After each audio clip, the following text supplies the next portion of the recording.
And I'm Andrea. And this is GNA for today. And we are two best friends living a faith-based lifestyle. And then we're documenting it. If you're new here, be sure to subscribe to our channel. Click that red subscribe button, and right beside that button, click the bell button so you'll get notified every time we post. If you haven't already seen it, last week's video was all about our current favorite snacks and the recipes that go with them. So make sure that you check out that video. It was so much fun to make because I love to eat and I love to snack. So make sure that you click the link that's up. Is it up here? Am I getting it right? I hope I'm getting it right. If it's not right, then it's over there. But click the link that's up there to go watch that after you watch this video. This week's video is going to be all about how to finish strong if you're in the home stretch of something. We're going to be talking a lot about that, so let's get into the video. So to kick off this video, I thought that I would kind of give you guys the lead-in question, right, to what is this video for you? What are you trying to gain out of this video, right? Are you trying to learn how to motivate yourself? Are you trying to learn how to finish school strong? Are you trying to learn how to grow as an individual? So what is this video for you? What thing are you trying to finish strong? What are you trying to accomplish? What are you trying to finish? What goal are you trying to meet? For me, this video is how to finish strong in my journey to recovery, right? So I am in this recovery journey from my transplant. I was transplanted in December of 2019, and now we are in April of 2020, and my therapy recuperation period should end somewhere around May. So how am I going to finish strong? How am I going to get there? And we are going to show you some tips from each of us. Andrea is going to be talking mostly about college and school-based, and I'm going to be talking about like meeting goals and how to recover and how to build yourself stronger and how to face a goal and reach it. So I wanted to talk about how to finish strong when it comes to schooling. I know it's the end of the year and a lot of people are at the end of their school academic year, so we wanted to talk a little bit about how to just press on in that home stretch. One thing that really helps me is to just keep my mind on the prize. I have a bucket list, and there was one point where I literally had to put on my bucket list to graduate college, so I would feel more motivated, like I have to do this, it's on my bucket list. So if you think in your mind like, okay, there's the daily mundane things, but if you think in your mind, but the end goal is graduation, the end goal is to get an education, the end goal is to get a job. If you try to daily remind yourself whenever you're in a rut of doing your homework, be like, this is gonna prepare me for the future. Think about things that are further in your lifespan more than what is just in the now. One thing that could also really help you when you're in the home stretch of school is to just be thankful for the opportunity to get this education. I know you probably hear this all the time, but there's so many people around the world that don't get the same opportunity as we do to get to study at a place that we hopefully love, and just to get an education that is so accessible to us. Not everyone gets that. So just be thankful and grateful that you even get this opportunity, but also along with that, don't take for granted the little things about your schooling that you might miss if it's ever taken away. Something that helps me is to just take it one day at a time. You probably hear that a lot, but I feel like that's the only way we can get through school is if we just take it a day at a time. So just don't be so worried about, I have this research paper due at the end of the semester, like how am I going to get that done? It's 30 pages long. Just think about the now. Like, I know I said don't think about the now too much earlier, but when it comes to getting assignments done, think about right here today, how can I make steps to accomplishing that 30-page paper, not, oh my goodness, how am I going to finish that 30-page paper? You just have to take it step by step. I'm going to write 2 pages today. I'm going to write 2 pages next week. But that being said, do not overlook what's coming. Don't be so obsessed with the today that you forget that next week you have a midterm. Like, that's not good. So I would suggest to you, if you are getting kind of overwhelmed, yes, take it by the day, but also maybe look a week out or 2 weeks out. You don't necessarily have to work on the things that are going to be due in those next couple weeks, but just knowing that they're coming might help ease your stress and anxiety. This is a big one. Write everything out. Everything that is scrolling around in your brain, write it down. Even if it's just a little thing like you're in history class and your brain randomly tells you, oh, I gotta text my sister and tell her about this. Write that down, because it's very possible that you will forget, because there are so many things rolling around in your mind. It's probably happened to you before if you are in class and the professor is like, okay, do this, it's due by the next class. You're like, all right, I'm gonna do that.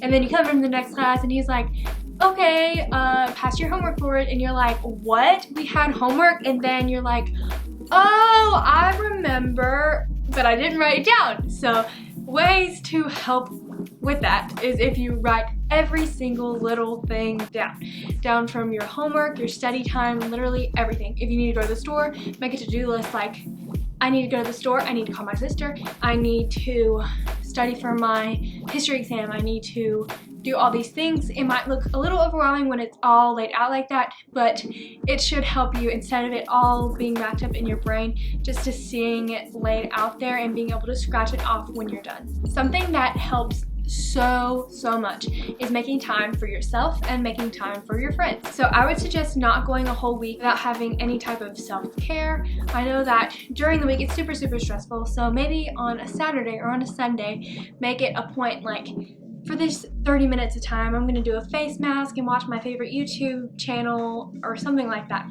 Just make sure you set aside some time for yourself so that your whole week is not absorbed with homework, because you have to refill your happiness level gear thing. Because if you're just constantly working on other things, then you're just gonna get so burnt out so quickly. So you need to have, I would say, at least 30 minutes of self-time in 1 week. Also, make sure whenever you're like planning out your week, if you, sometimes this happens to me, I'll look back on my week and I'm like, I haven't like talked to anyone, like I haven't hung out with anyone. So if you need to, whenever you're planning out your week and you realize, oh, I have a couple extra hours here, text that friend that you've been meaning to hang out with, be like, hey, you want to get dinner?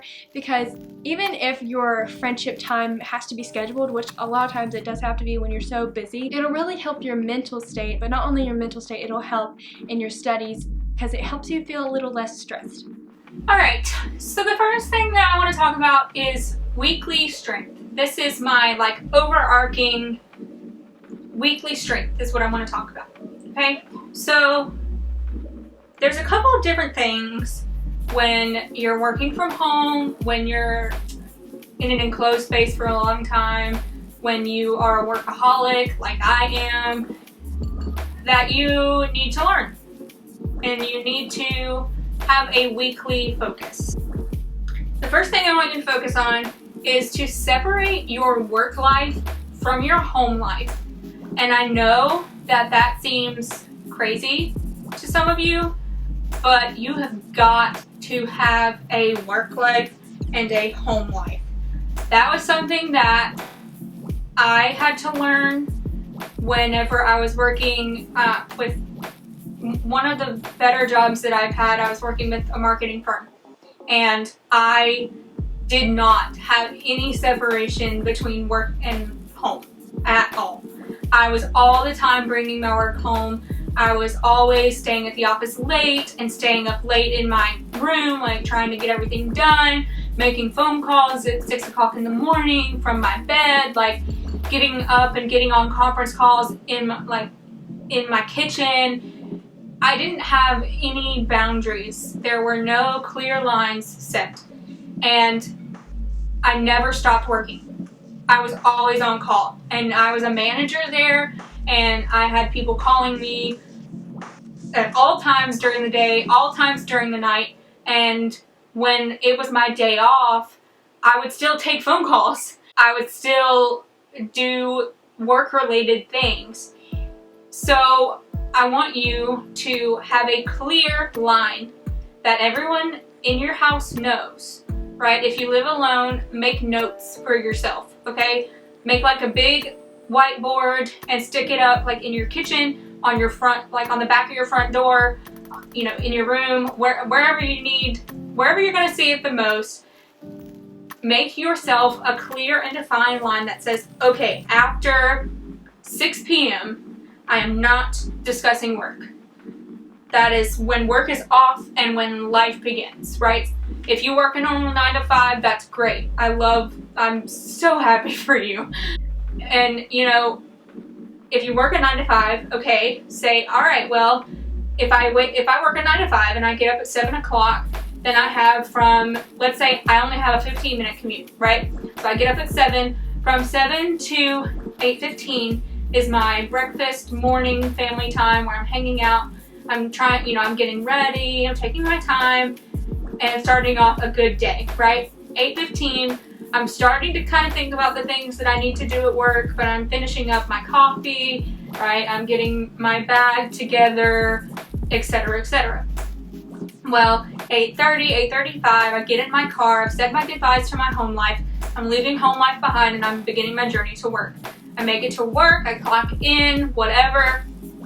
From 9 to 5, you are completely devoted to your job, right? You do your job is your job. Then you clock out at 5 o'clock and you've got that 15-minute window, whatever, okay? But once you clock out, you are clocked out. If you want to have personal conversations with people that you work with or whatever, that's fine. Do that on your way to your car, etc. But once you get in your car and you're headed towards your home, that is when work stops for you, okay? So even if you have work that you think you need to take home, or if you have a deadline that you need to meet, etc., make it a hard line. Say, you know, well, it's past 6 o'clock, so if you didn't make it home by 6 o'clock, too bad. 6 o'clock is your cutoff time. From 6 to 9:30, let's say maybe you have kids or whatever. 6 to 9:30 is your family time. Your kids go to bed at 9:30, from 9:30 till 11, maybe. If you have anything that you absolutely have to do at home, you do it then, but then you don't pick it up again, right? So you need to make clear lines. Another thing that I wanted to talk about is don't be afraid to reward yourself when you've completed a task. So if you have had this like major deadline on you for weeks and weeks and weeks, and it's this big project and you're like, you've been so stressed about it, but you've been really good about, you know, keeping it away from your home life, whatever, make sure that like you reward yourself for that when it's completed. Like, it's okay to go out with your friends and be like, you know, go to dinner and say, hey, okay, I accomplished this thing. Or, you know, we as a team accomplished this thing. Like, it's completely fine to reward yourself when you have done good work. And I think that that's something that you can use as a motivating factor, right? Tell your accountability partners, tell the people in your life, like, hey, I'm working on this big project. If and when I make it to the end of this and it's a success or whatever, let's go, you know, to the ice cream shop, or like, let's go to the Mexican street tacos, you know, and have a good time. Like, you know, whatever is your thing, go do that. I'm not promoting that you go and do things that you should not be doing, but like, be sensible about it, but don't be afraid to reward yourself, okay? I love me some ice cream, and I want some ice cream right now. But on another subject, I haven't completed my task, right? I haven't completed my task. I haven't completed my filming, so I can't have ice cream until I complete my filming. Oh, another thing on that note, if you had a bad week and you still made it through and you like didn't want to kill anyone in your office or kill like your computer or whatever, you can reward yourself then too, because even if it's like buying a new book or like, I don't know, but renting a movie to watch, maybe that's like, maybe you're not the type of person that's, what's that word? Frivolous? Maybe you're frivolous, right? And you don't spend a lot of money. Okay, if you had a hard week and you made it through alive and you got all your mess done, you can rent a movie, okay? You can spend $1.99 and rent, you know, what's a good movie right now? Frozen 2. Okay, you can rent Frozen 2 and sit yourself down with a bowl of ice cream and be like, you know what? I made it through, right? It's okay to reward yourself for things like that. Another thing is make time for what is important to you, okay?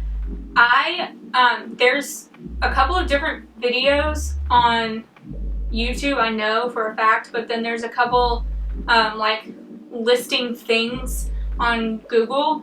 But you can Google or YouTube these videos or these like lists of 100 different things, and you have to end up like crossing off everything until you have the 5 most important things in your life. And so there's things on there like family and food and money and church and religion and vacation and yoga and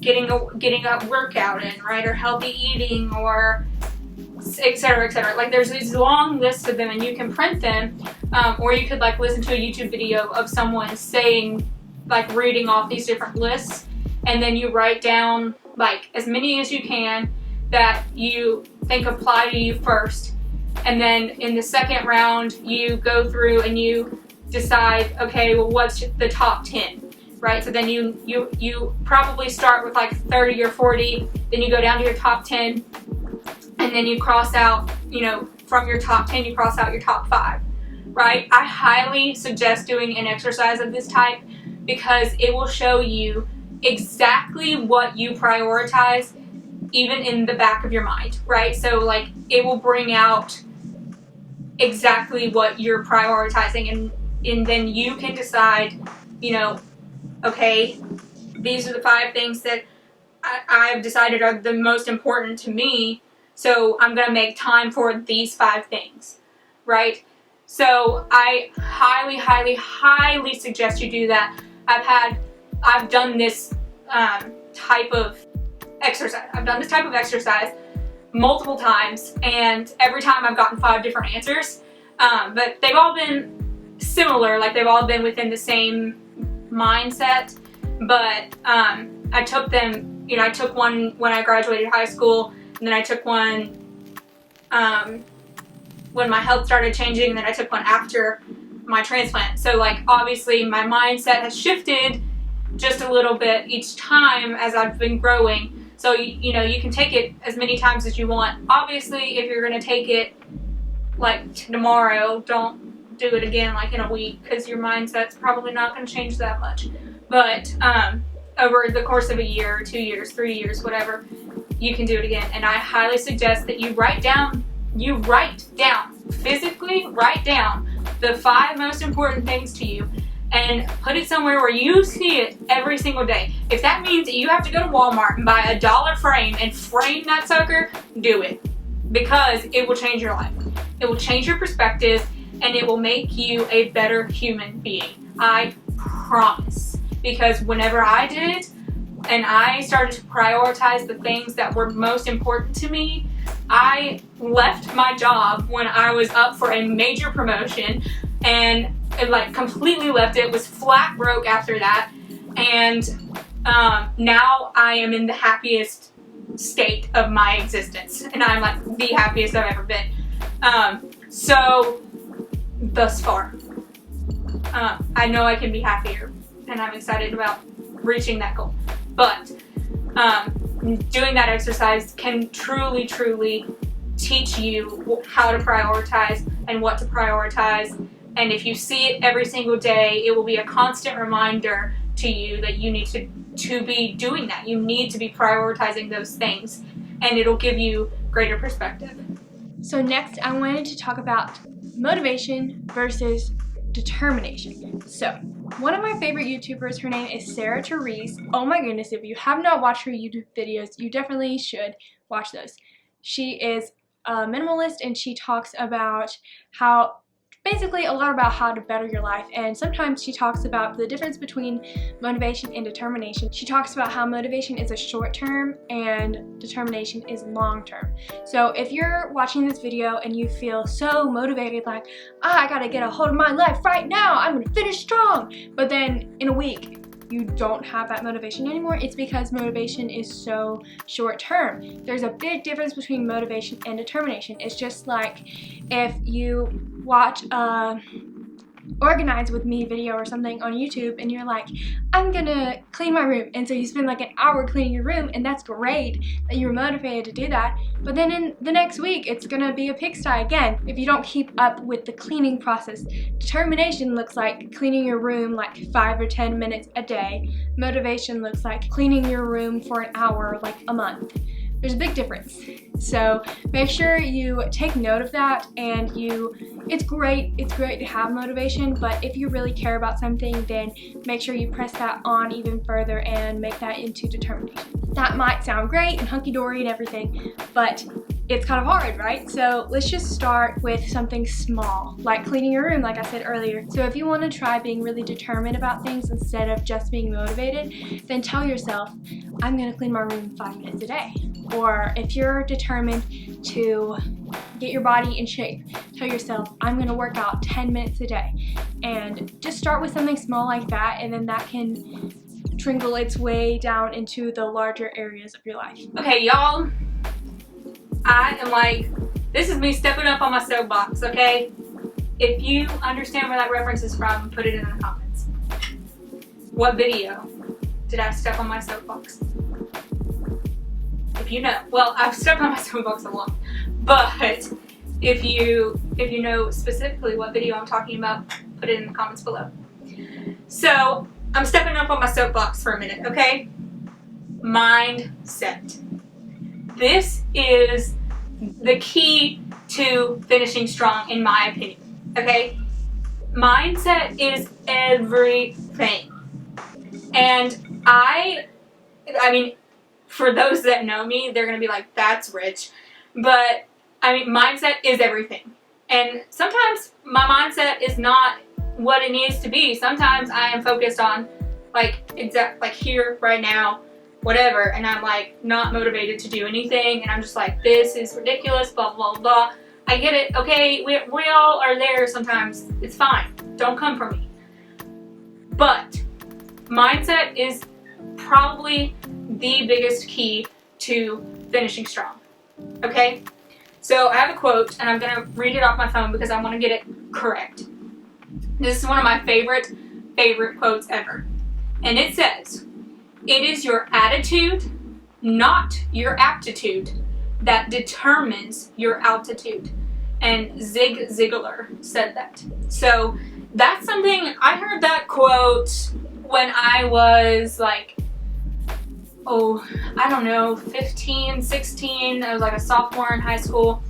And for those of you who don't know, I struggled a lot in high school. I am honestly surprised that I graduated with my class.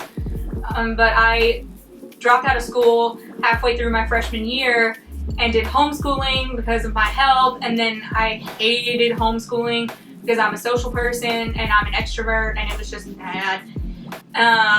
But I didn't actually do my work because I wasn't motivated to do it. So then I had to find a way to let the school let me back in as a student, which I went to a public school, so like, I mean, if I wanted to go to school, like, they had to let me go to school, but I was trying so hard to like get exemptions and stuff and graduate with my class, and it took me a long time. But if I hadn't read that quote, I don't know that I would have completely made it through all of that journey, because a lot of times I thought that I was better than the service that I was receiving, and that's not a good attitude to have. And a lot of times I would think like, I can't do it. No. So I'm also a coach. I coach color guard, and well, I'm an instructor, coach, whatever. Call me whatever you want. but I teach color guard, okay, to high school students. And the very first day that I meet my students, I tell them, you will never say the word can't in front of me or you will be punished. And I say that because mindset is everything, okay? If you say that you can't do something, that's in your mind and you're correct. If you say out loud, I can't do this, you are right. You have already set yourself up for failure. But if you say, I don't understand why I can't accomplish this right now, or if you say, I don't understand why this is so difficult for me, I probably need help, or I can't quite get it yet, but I can work on it. If that is your mindset, if that's where your can't comes from, perfect. But if you are just saying, I can't do this, and you're not giving yourself any option to improve or to be better, then you're exactly right. You can't do it. And that is exactly, almost verbatim what I tell my students. And I love my students more than anything. So I'm definitely telling you the truth, okay? I'm speaking truth here up on my soapbox, okay? So I always ask my students, I make them say, I can't do it yet, or I can't accomplish it yet. And I always ask them, well, why do you think you can't do that? Well, what do you think is holding you back from accomplishing that? What is hindering you from this? So whenever you're in a situation when you're thinking, I can't do this, I can't accomplish this, I can't meet this goal, I can't meet this deadline, I can't take the promotion, I can't switch jobs, I can't do this, whatever. Why can't you? Why can't you? And if you can come up with a legitimate argument that is, makes sense and is logical, then sure, you can't do that. But if you are saying, I can't do this, I can't accomplish this, I can't do that, and you analyze it and you realize, oh, there's actually, if I were to do this, and then this, I could accomplish it, then you will be successful, right? But if you're not analyzing your mindset, and if you're not trying to change what comes out of your mouth whenever you say, I can't do something, then you will prove yourself right, or you will not be able to prove yourself wrong, okay? So I want you to always have the mindset that you cannot use the word can't, because you can. You almost always can. Thank you guys so much for watching. We hope you enjoyed this video. It was kind of different than our normal videos, so we hope that you liked it. Give us a comment if you did, and if you have any more tips of how to finish strong. Thank you guys so much for watching. We hope that you guys liked this video. Don't forget to hit the like button down below, because that really helps us out, and the subscribe button, because you don't want to miss a video. Like, come on, we're awesome. And you had a good time, you stayed till the end. So hit the subscribe button. Make sure that you hit the bell beside of that as well, so that you get notified every time we post a video. And if we ever go live, you will get those notifications. So if you don't hit the notification bell and you're just subscribed, you won't get notified whenever we go live, and you could miss something exciting. So make sure that you hit that notification bell. Next week's video is going to be my room tour. I'm a little bit upset that this room tour is not going to be my room at school, because it's so cute. I love my room at school, but my room at home is not super cute. It's not super homey. I don't spend a lot of time in there, so I'm still gonna show you my room. So hopefully in next week's video, if you have some ideas of how to make my room more cute and homey, like an oasis for me, just comment on that video. But be sure to watch out for that. It'll be exactly a week from today. Bye friends.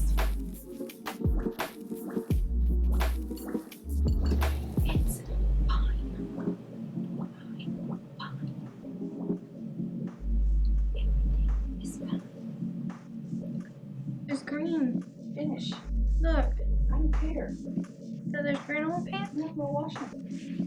Thank you guys again for watching this video. We hope you enjoyed it. Don't forget. What? That ain't English. Okay.